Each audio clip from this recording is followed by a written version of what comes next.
Good morning everyone. Welcome to our channel RDS Group of School. Students, कल की video में मैंने आपको चैप्टर का एक्सप्लेनेशन थोड़ा सा कराया था. So open your book. Page number 69. Page number 69 का चैप्टर 9 है एक माँ की बेबसी. एक माँ की बेबसी. तो स्टूडेंट देखिए, जो आपका ये चैप्टर है इसका इंट्रोडक्शन मैंने कल आपको कराया था. यानी एक कविता को पढ़ने में और समझने में कितना टाइम लगता है, और जो आपको इस चैप्टर पोएम दी गई है यानी कविता दी गई है उसे आपको समझने में क्या करना पड़ेगा. समझने के लिए सबसे पहले अपनी आंखों के सामने जो पोएम में दृश्य दिया हुआ है उसे अपनी आंखों के सामने क्या करना है मतलब चित्र वो जो होगा अपने मन ही मन में सोचना है. ऐसा लगे कि जैसे हम उस कविता के बारे में साक्षात देख रहे हों, यानी उस कविता को हम सामने ही देख रहे हों. स्टूडेंट्स, इसमें ये भी बताया गया था कि जो कहानियाँ होती हैं उन्हें हम आसानी से समझ जाते हैं और क्या करते हैं, किसी के सामने आसानी से जाहिर कर सकते हैं. लेकिन इस इंट्रोडक्शन में एक बच्चे का बचपन का चित्र दिखाया गया है, जिसमें कि एक लड़का होता है जिसका नाम रतन होता है. उसकी एक माता होती है और उसके कुछ मित्र होते हैं. तो स्टूडेंट्स, कल हमने 2 लाइन ओनली पोएम की कराई थी एक्सप्लेन. आज हम उसके आगे आपको एक्सप्लेनेशन कराएंगे. सो नेक्स्ट पेज पे आइए 69. स्टूडेंट्स देखिए, हमने यहाँ से फिर से हम आपको बताएं. ना जाने किस अदृश्य पड़ोस से निकल कर आता है वह खेलने हमारे साथ. रतन जो बोल नहीं सकता था खेलता था हमारे साथ. स्टूडेंट, सारे बच्चे जो होते हैं, यानी राइटर मिस्टर कुंवर नारायण जी कहते हैं कि ना जाने किस अदृश्य पड़ोस से, ना जाने ऐसी कौन सी जगह है, कौन से पड़ोस में मतलब ना दिखने वाला स्थान, ऐसी जगह से निकल करके आता है खेलने हमारे साथ में खेलने के लिए. रतन जो बोल नहीं सकता था खेलता था हमारे साथ. रतन यानी रतन एक लड़का है जो कि क्या करता है, बोल नहीं सकता है पर खेलने हमारे साथ आता था. आगे देखते हैं क्या होता है. एक टूटे खिलौने की तरह. टूटा खिलौना देखा है सभी ने. जैसे कोई खिलौना होता है, जब तक उसमें पावर रहती है तब तक वो चलता रहता है. मान लीजिए उसमें हम फिर से सेल डाल देते हैं, पावर डाल देते हैं, तो क्या होता है, वो फिर से वैसे ही चलने लगता है. लेकिन जब वह खिलौना टूट जाता है, जब वह खिलौना कोई टूट जाता है, कोई टॉय होता है वो टूट जाता है, तो क्या हम उसे बना सकते हैं? नहीं बना सकते हैं. तो देखिए, इसमें रतन को एक खिलौने के द्वारा एक समझाया गया रतन के बारे में. देखने में हम बच्चों की ही तरह था, वह भी एक बच्चा. देखने में तो वह भी एक बच्चा ही था. किसकी तरह? हम लोगों की तरह में.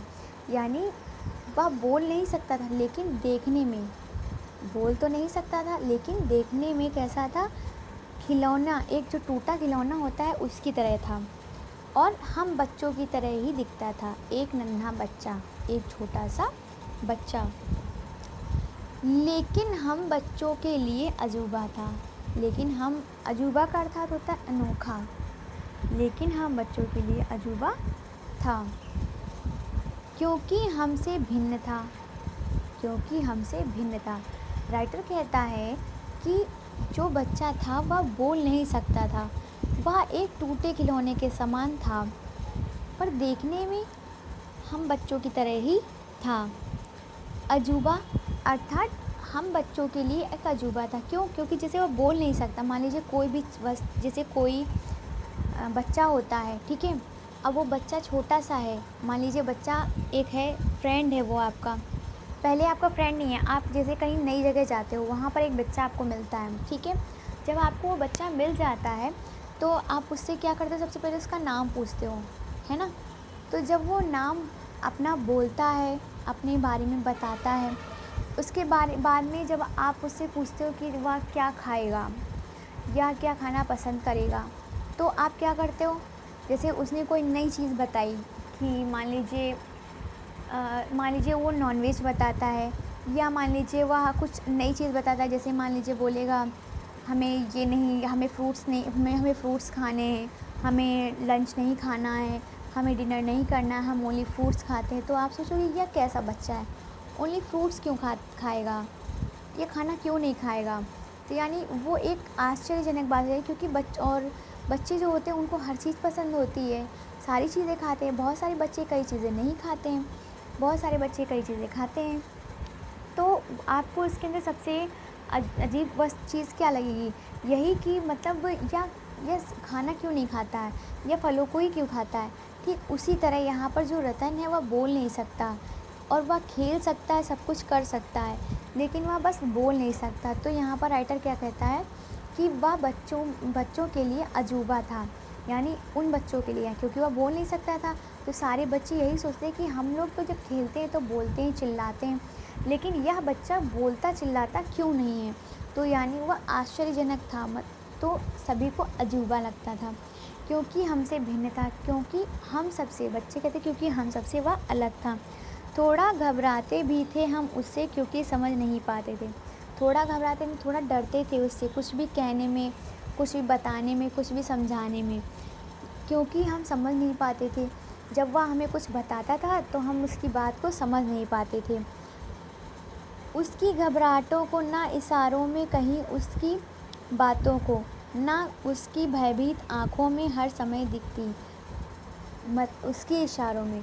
जब कोई भी इंसान होता है, जब वो बोल नहीं पाता, यानी गूंगा होता है, तो जब वह अपनी बात कैसे, अपनी बातों को समझाता है, इशारों से समझाता है। जैसे मान लीजिए आपसे कोई कहे मैं वहाँ जाऊँगा, जिसे बोलता है डायग्राम बना के बताएगा कि स्कूल चलो, या लिख के बताएगा, या कुछ भी बताएगा, तो वो इशारों से बताएगा। लेकिन बच्चे क्या होते थे, उसकी जो बात होती है, उसके जो इशारे होते थे, उसे समझ नहीं पाता था।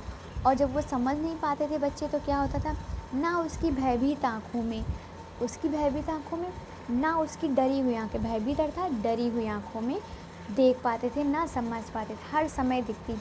जब भी उस बच्चे की ओर सब कोई देखता, तो उसकी आँखों में एक डर सा, भय सा दिखाई देता। उसके अंदर की छटपटाहटों को जितनी देर वह रहता, उसके अंदर यानी उसके मन में जो छटपटाहट थी, यानी घबराहट सी थी, तो सभी उसके मन की घबराहट को, छटपटाहट को सभी देखते रहते थे। पास बैठी उसकी माँ, और उसकी माँ भी उसी के पास बैठी थी, निहारती रहती उसका खेलना अब जैसे जैसे। और निहारती मतलब एक टुक देखती रहती, माँ जो उसकी थी एक टुक उसे देखती रहती थी कि वह खेल रहा है, किस तरह से खेल रहा है। अब जैसे जैसे मतलब जैसे जैसे वह खेलता, वैसे वैसे एक टुक उसकी माँ उसे निहारती रहती, यानी देखती रहती। कुछ बेहतर समझाने लगा हूँ, कुछ बेहतर समझने लगा हूँ, यानी उससे कुछ बेहतर मतलब बच्चे को कुछ अच्छा सा समझने लगा हूँ। उसकी भाषा में जो बोल नहीं पाते हैं, उसकी भाषा में, यानी उनकी जो भाषा जो बोल नहीं पाते, मतलब जो गूंगे लोग होते हैं वो क्या करते हैं, इशारों से अपनी बात को क्या करते हैं, बताते हैं। तो राइटर कहता है कुछ बेहतर मतलब कुछ अच्छे से उसकी बात को हम समझने लगे हैं। किस बच्चे की, रतन की बात को, यानी क्योंकि वो गूंगा है, वो बोल नहीं पाता है। उसकी भाषा जो बोल नहीं पाते हैं, जो इशारों से वो बताता है, उसकी बात को मैं क्या करता हूँ, समझता हूँ। याद आती रतन से अधिक उसकी माँ की आँखों में झलकती उसकी बेबसी। याद आती, जब भी मैं उस बच्चे को क्या करता हूँ, याद करता हूँ, तो उस बच्चे से अधिक, यानी उस बच्चे से ज़्यादा मुझे उसकी माँ की याद आती है, जो कि क्या है, बहुत ही बेबस है, जिसकी आँखों में बेबसी है। क्यों? क्योंकि कोई माँ नहीं चाहती कि उसका बच्चा बोल ना सके। सभी चाहते हैं कि उनके बच्चे अच्छे बने, आगे बढ़ें और अच्छा कार्य करें, जिससे कि उनका नाम रोशन हो। तो उसी तरह से उसमें राइटर कह रहा है कि उसकी माँ की अधिक याद आती है। क्यों आती है? क्योंकि उनकी माँ की आँखों में बेबसी यानी उदासी सी छलकती हुई नज़र आती है। किसकी माँ की? रतन की माँ की। स्टूडेंट्स, ये पोएम मिस्टर कुंवर नारायण जी ने लिखी है। तो स्टूडेंट्स, इस कविता में एक लड़के के बारे में बताया गया है जिसका नाम रतन था।